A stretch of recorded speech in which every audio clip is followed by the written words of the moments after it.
որ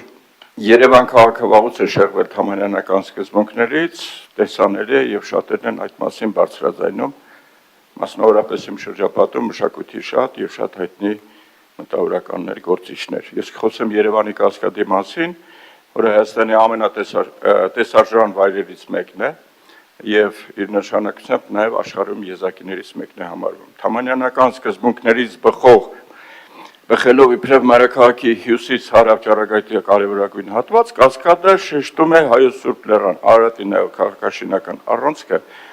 եւ իր կերպարում ամբողջացնում է հայ հոգեվոր մշակույթի ժառանգության դայրով իմաստավորված արժեքները։ 1971 թվականից ընթացող կասկադի շինարարությունը անավարտ մնաց 88 թվականին։ Աշխարհում բազմաթիվ օրինակներ կան, երբ ճարտարապետի ինչ-ինչ պատճառներով մահվանից հետո կամ տասնամյակներ անց, նույնիսկ դարեր անց ավարտին է հասցվել տվյալ շինարարությունը։ Ես բերեմ մի քանիս այդպիսիներից են Անտոնիո Գաուդիի 1880-ական թվականի նախագծով մինչև օրս շարունակվող Սագրադա Ֆամիլիան, Լուիս Քանի 70-ականների նախագծերով կառուցված կառավարական շենքերը Բանգլադեշում, Ռուզվելտի հուշահամալիրը Ամերիկայում, Սուրբ Պետրոս եկեղեցի Ֆրանսիայում եւ այլն շատ չթվարկեմ։ Կասկադը, մեր կասկադը եւս պետք է կարծում ենք ավարտին հասցվի բացառապես ճարտարապետ հեղինակների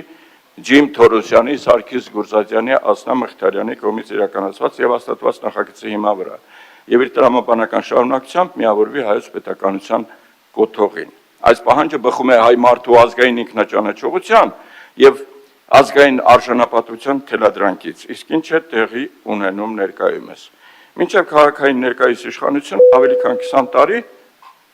Պարոն Հարոյան, 2 րոպե հարց տալու համար սպառվեց։ Ես հիմա կպատասխանեմ, դուք կարող եք 1 րոպե արձագանքել կամ մեկ այլ հարց։ Ուզում եք հարցերը տամ միանգամից։ Միանգամից հարցին անցեք։ Լավ։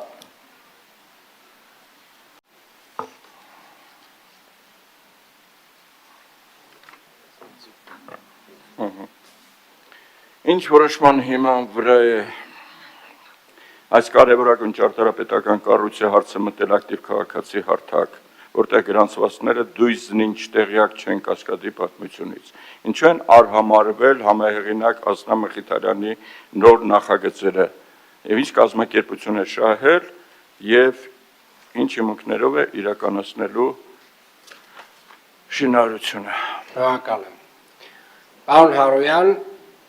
սկսենք 2007 թվականից, երբ Գաֆէսճյան հիմնադրամը առաջարկել է իրականացնել Կասկադ համալիրի վերջնահատվածի կառուցման աշխատանքները, այսինքն այն հատվածի կառուցման աշխատանքները, որոնք որ հիմա Երևանի քաղաքապետարանը նախաձեռնել է, որպեսզի իրականացվեն։ 2007 թվականին տեղի ունենում ճարտարապետական միջազգային մրցույթ։ Այդ մրցույթին մասնակցում են տարատեսակ ընկերություններ, որոնց ճարտարապետական առաջարկները քննարկելուց հետո, ոնց հասկանում եմ, որևէ մեկը չի ընտրվում։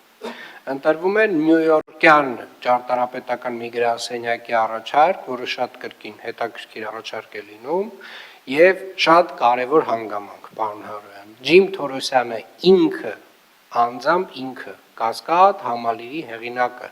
ընդունում է, որ այդ հատվածում կարող է իրենց նախորդ իսկ առաջարկված նախագծից տարբերվող նախագիծ իրականացվել։ Սա 2007 թվականի պատմության մասին է խոսքը։ Այսինքն արդեն իսկ այդ ժամանակ, երբ որ քննարկումները տեղի են ունենում,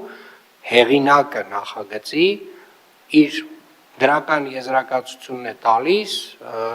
այդ ճանապարհով շարժվելու։ Հաշվի առնելով այս հանգամանքը, որ կար նյույորքյան հետո տեղի ունենում միջազգային ֆինանսական տնտեսական ճգնաժամ, նախագիծը չի իրականացվում, այսինքն հիմքերը փորվում են, հիմքերը ստեղծվում են, այդ կետում կանգնում է։ Մինչև 2000, եթե չեմ սխալվում, 24 թվական կամ 23-24 թվական, երբ որ էլի ակտիվանում են այս խոսակցությունները։ Ես անձամբ հանդիպում եմ նյույորքյան գրասենյակի ճարտարապետի հետ։ Եվ դրան զուգահեռ Երևանի քաղաքապետարանում մենք քննարկում ենք նորագյուղ թաղամասի վերակառուցման ծրագիրը, որի ժամանակ Երևանում է լինում ֆրանսիական Վիլմոտ Associates ընկերության հիմնադիր Ժան-Միշել Վիլմոտը, էլի հայտնի ճարտարապետ։ Որպեսզի օրինակ վերհիշեկում մասին է խոսքը, եթե Փարիզում եղել եք եւ տեսել եք Փարիզի կենտրոնում ռուսական մշակութային տունը, որը նաև տենց եկեղեցու տեսք ունի, դա հենց այդ Վիլմոտ Associates-ն է։ Ինքը Ժան-Միշելը, պարոն Վիլմոտը, իր նախաձեռնությամբ իրականացնում է նաև Կասկադ համալիրի այդ վերջնահատվածի էսկիզային առաջարկ։ Մեր ճարտարապետական խորհուրդը, քաղաքաշինական խորհուրդը ընդլայնված կազմով, ավել ճարտարապետներ հրավիրելով, քննարկում է Կասկադ համալիրի տարբեր առաջարկներ, եւ որոնք որ եղել են նախկինում, եւ նյույորկյան առաջարկը, եւ ֆրանսիացի ճարտարապետի առաջարկը։ Եթե շատ կարճ ասեմ, ոչ մի հանգուցալուծման չի գալիս, պարոն Ասլան Մխիթարյանը նույնպես մասնակցում է այդ քննարկումներին։ Ոչ մի հանգուցալուծման չեն գալիս մեր ճարտարապետական խորհուրդները ընդլայնված կազմերով եւ առաջարկ է լինում որոշակի ֆիլտրված, այսպես ասած, տրամաբանությամբ դնել քվեարկությամբ, որպեսզի մարդիկ իրենք որոշեն, թե որ ճարտարապետական առաջարկը պետք է լինի Կասկադում, որովհետեւ մի քիչ լավ, մենք այս փակ սենյակներում հավաքվեցինք, քննարկեցինք, բայց ամեն դեպքում ինչ որ մի տրամաբանությամբ պետքա ավելի լայն մասաները ներգրաված լինեն process-ին։ Այդ առաջարկից վերջում ֆիլտրվում են այս երկու նախագծերը, տարբեր պատճառներով այլ նախագծերը չեն ներգրավում եւ մի պատճառ չի, շատ տարբեր է, ես ուզում եմ նորից հատուկ շեշտել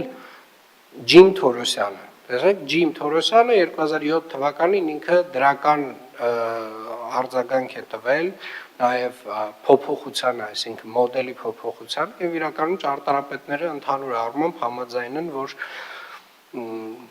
ձեր ասած, այսպես ասած, տրամաբանության շարունակությունը միանշանակ լուծման ճանապարհը չէ։ Եվ հետեւապես այս երկար process-ով դրվում է քվեարկության ակտիվ քաղաքացի հարթակում որոշվում է, որ այդ նախագիծն է իրականացվելու, այդ նախագիծը ֆրանսիական նախագիծը արդեն իսկ մենք վերցնում ենք որպես հիմք էսկիզային առաջարկի եւ դնում ենք կառուցման մրցույթի եւ կառուցման մրցույթի հիմքում դնում ենք որ կենտրոնական հատվածում են ինչ որ պետք է կառուցվի, դա հանձնվում է քաղաքին ամբողջապես եւ դրա, այսպես ասած, այդ ծախսը, որպեսզի փոխհատուցվի, տրվում է հնարավորություն հարակից տարածքում բազմաֆունկցիոնալ կոմպլեքսի կառուցման։ Սա է ընդհանուր պատմությունը, եթե այսպես ընդհանուր հակիրճ ներկայացնեմ։